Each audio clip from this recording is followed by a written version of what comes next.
Hello दोस्तों, इस नई कहानी में आप सभी का स्वागत है। आज की इस कहानी का नाम है फंस गई देवरानी। यह एक फैमिली स्टोरी है।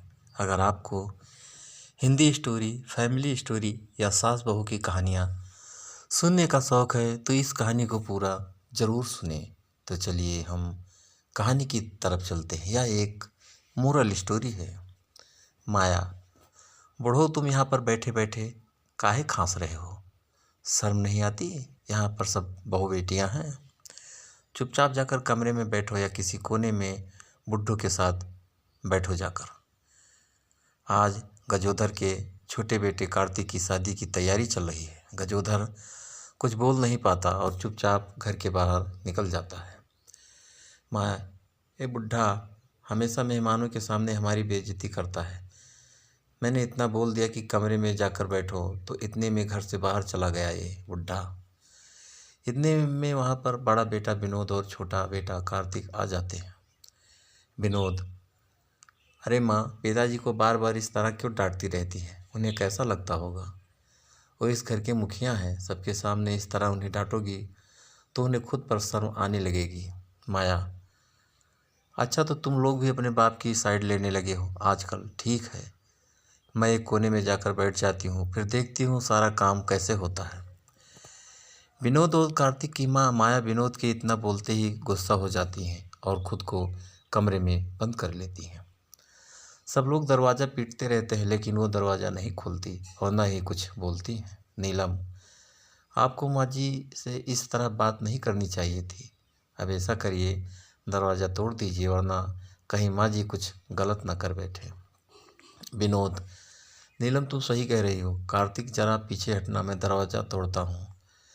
विनोद 5 कदम पीछे जाता है और भाग कर दरवाज़ा तोड़ने ही वाला होता है, लेकिन जैसे ही वह दरवाजे को छूता है वैसे ही उसकी माँ अंदर से दरवाज़ा खोल देती है और विनोद दरवाजे के अंदर जाकर दीवार से भिड़ जाता है और उसे चोट लग जाती है। माया, तुम सब लोग अपने बाप पर ही गए हो। थोड़ी देर बाथरूम में जाकर हल्का क्या होने चली गई? तुमने तो दरवाज़ा ही तोड़ दिया।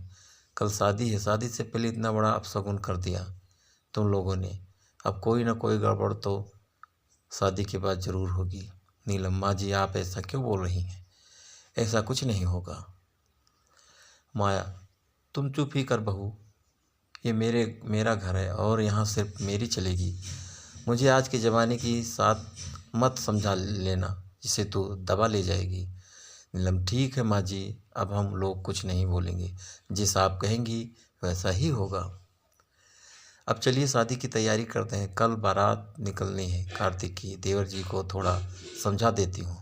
अगले दिन कार्तिक बारात लेकर प्रियंका के घर पहुँच जाता है। सब लोग डांस कर रहे होते हैं। कार्तिक अपने माता पिता गजोधर को भी डांस करने के लिए ले जाता है, लेकिन तभी उसकी माँ माया वहाँ पर आ जाती है और गजोधर को घसीट कर गाड़ी में बिठा देती है। माया, चुपचाप इस गाड़ी में बैठे रहो। पैर कबर में लटक रहे हैं और जवानी अभी भी चढ़ी हुई है। एक ही उम्र है डांस करने की। गजोधर, मैं हर बार कोशिश करता हूँ कि मुझसे कोई गलती ना हो, पर पता नहीं कैसे मुझे हर बार गलती हो जाती है। शादी की सभी परंपराएं आगे बढ़ने लगती हैं और वरमाला का समय आ जाता है। वरमाला के बाद सभी रिश्तेदार फोटो खिंचवाने के लिए दूल्हा दुल्हन को आशीर्वाद देते हैं। गजोधर को भी कार्तिक स्टेज के ऊपर ले जाता है, लेकिन माया उसे धक्का देकर वहाँ से भगा देती है। नई नई मिली दुल्हन यानी नीलम की देवरानी प्रियंका को ये सब देखकर अच्छा नहीं लगता है। खैर विदाई हो जाती है और प्रियंका अपने ससुराल आ जाती है। कार्तिक, ये तुम्हारे सगे पिताजी हैं ना? प्रियंका, कार्तिक, ये तुम्हारे सगे पिताजी हैं ना? कार्तिक, प्रियंका, ये तुम कैसे सवाल कर रहे हो? प्रियंका, मैं जब से यहाँ पर आई हूँ, यहाँ तक कि शादी के दिन भी देख रही हूँ कि ससुर जी की बिल्कुल इज्जत नहीं है इस घर में। माँ जी जब देखो तब बहुत बुरी तरीके से उन्हें लताड़ देती हैं। कार्तिक, ये उनका रोज़ का काम है, धीरे धीरे तुम्हें आदत पड़ जाएगी। प्रियंका, मैं ससुर जी से बात करती हूँ। कार्तिक, तुम कुछ ऐसा वैसा मत कहना उनसे, जैसा चल रहा है चलने दो। प्रियंका, आप परेशान मत हो, मैं इतनी समझदार हूँ, मैं सब संभाल लूँगी। इतना कहकर प्रियंका अपने ससुर गजोधर के कमरे में चली जाती है। प्रियंका, आप अपने ही घर में इतना सब कुछ क्यों बर्दाश्त करते हो? कुछ ना कुछ करना पड़ेगा वरना इस तरह का माहौल अच्छा नहीं होता, आने वाले बच्चों पर क्या प्रभाव पड़ेगा। गजोधर, प्रियंका तुम इन सब चक्करों में मत पड़ो, ये तो मेरा रोज़ का काम है। प्रियंका और गजोधर चुपके चुपके बातें कर रहे होते हैं, तभी दूर से माया सब कुछ सुन लेती है और उसके कमरे में आ जाती है। माया, ये सब क्या हो रहा है? तुम्हारी जवानी गई नहीं अभी तक? नई नबीली बहू से अकेले अकेले कमरे में चुपके चुपके क्या बातें कर रहे हो? कोई चक्कर चल रहा है क्या? बहू, तुमको लेकर तो मैं परेशान हो गई हूँ। प्रियंका, अरे माँ जी, आप तो अंतर्यामी निकली, हम दोनों के बीच चक्कर चल रहा है, ये आपको कैसे पता चला? खैर, शाम तक कुछ और भी पता चलने वाला है आपको। इतना कहकर प्रियंका अपनी ससुर गजोधर को लेकर वहाँ से चली जाती है। तभी प्रियंका एक बार रुकती है और पीछे पलट कर बोलती हैं, आपको ससुर जी से बहुत ज़्यादा तकलीफ होती है ना, इसीलिए मैं इन्हें लेकर अपनी बुआ के घर जा रही हूँ। यहीं पास में ही रहती हैं, इनका भी मन बहल जाएगा और आपको भी थोड़ा सुकून मिल जाएगा। इस तरह से प्रियंका अपने ससुर गजोधर को लेकर वहाँ से चली जाती है। रात को जाती है और माया अपने बेटे से कहती है, रात को हो रही है कार्तिक, तेरी नई नवेली दुल्हन अभी तक गायब है, तुझे खबर है या नहीं? कार्तिक, अरे माँ, प्रियंका अकेली नहीं गई हैं, वो पिताजी के साथ अपनी बुआ के घर गई हैं, अभी आती होंगी, पिताजी साथ हैं तो किस बात की टेंशन। माया के दिल में अंदर ही अंदर न जाने क्या चलने लगता है। तभी अचानक डोरबेल बजती है। माया भागकर दरवाज़ा खोलती है और जो देखती है वो देखकर उसके पैरों तले ज़मीन खिसक जाती है, क्योंकि प्रियंका और उसके ससुर गजोधर दोनों के गले में वरमाला थी, दोनों शादी करके आ चुके हैं। माया, विनोद, नीलम, कार्तिक, जल्दी आओ, ये देखो बुढ़ी को क्या हो गया, अपनी बहू से शादी करके आ गया। नीलम, विनोद और कार्तिक भी वहाँ पर आ जाते हैं और अपने पिताजी को प्रियंका के साथ इस हालत में देखकर दंग रह जाते हैं। नीलम, अरे छोटी देवरानी, तू पागल हो गई है क्या? तेरे बाप की उम्र क्या है? तुझे जब किसी बूढ़े इंसान से शादी करनी थी तो देवर जी को मना करती थी शादी के लिए। प्रियंका, मुझे गजोधर जी पहले से ही बहुत पसंद है, मैं गजोधर जी तक पहुंच सकूं इसीलिए मैंने कार्तिक से शादी की, और मुझसे बकवास करने की कोई ज़रूरत नहीं है। मेरे पिता एक जज हैं, मेरी माँ सरकारी वकील है और मेरा भाई एक IPS ऑफिसर। तुम लोग मेरा कुछ नहीं कर सकते। पैसों के लालच में ससुर माँ ने हमारे परिवार से रिश्ता तो कर लिया, अब भुगतो सब लोग, मैं इसी घर में रहूँगी। सासू माँ, अब आप अपने बुढ़ों को मेरे साथ इसी घर में हर पल देखोगी। अब जाओ चुपचाप, हम सब के लिए खाना बनाओ जाकर। गजोदर, ये लोग हमारे प्यार को नहीं समझेंगे। प्रियंका, जिसको हमारा रिश्ता मंजूर नहीं वो इसी वक्त मेरा घर छोड़कर जा सकता है। गजोधर प्रियंका का हाथ पकड़ता है और अपने कमरे में ले जाता है। कार्तिक को कुछ समझ नहीं आता। शाम को कार्तिक के पास उसकी भाभी नीलम आती है। नीलम, देवर जी अब परेशान ना हो, अगर ये बात घर से बाहर गई तो हमारे परिवार की बदनामी होगी।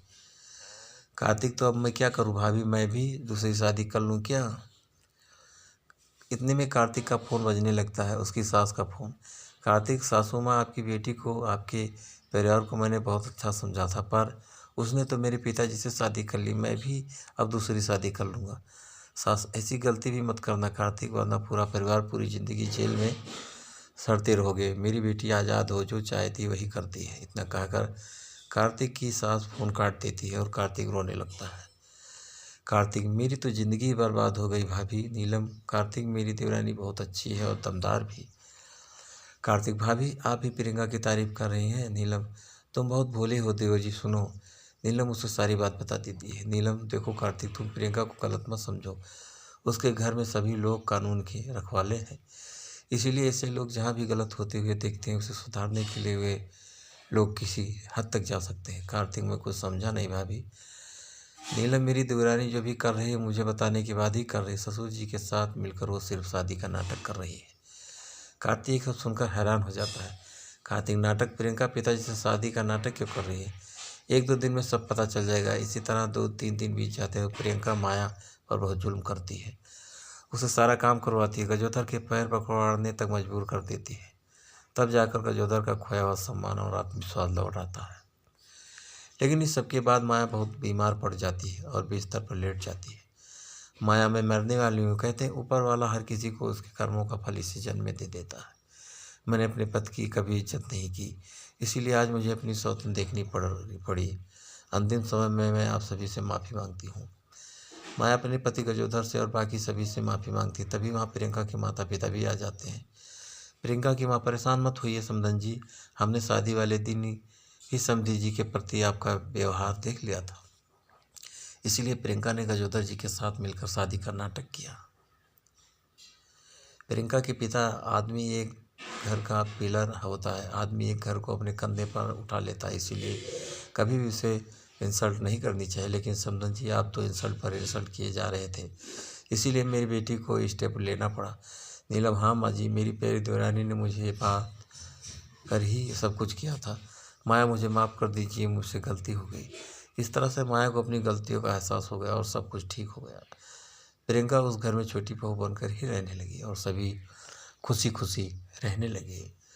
दोस्तों, ये फैमिली स्टोरी आपको कैसी लगी नीचे कमेंट में हमें ज़रूर बताइएगा दोस्तों, और एक लाइक ज़रूर कर दीजिएगा, क्योंकि आपके लाइक से हमें मोटिवेशन मिलता है। और दोस्तों, अगर अभी तक आपने हमारे चैनल को सब्सक्राइब नहीं किया है तो प्लीज़ जल्दी से आप हमारे चैनल को सब्सक्राइब कर लीजिए, जिससे इसी तरह अच्छी अच्छी कहानियाँ आप लोगों के बीच पहुंचाता रहूं और आप लोग कहानियों का आनंद उठाते रहें। तो दोस्तों, एक और नई और प्यारी कहानी के साथ फिर मुलाकात होगी। तब तक के लिए नमस्कार।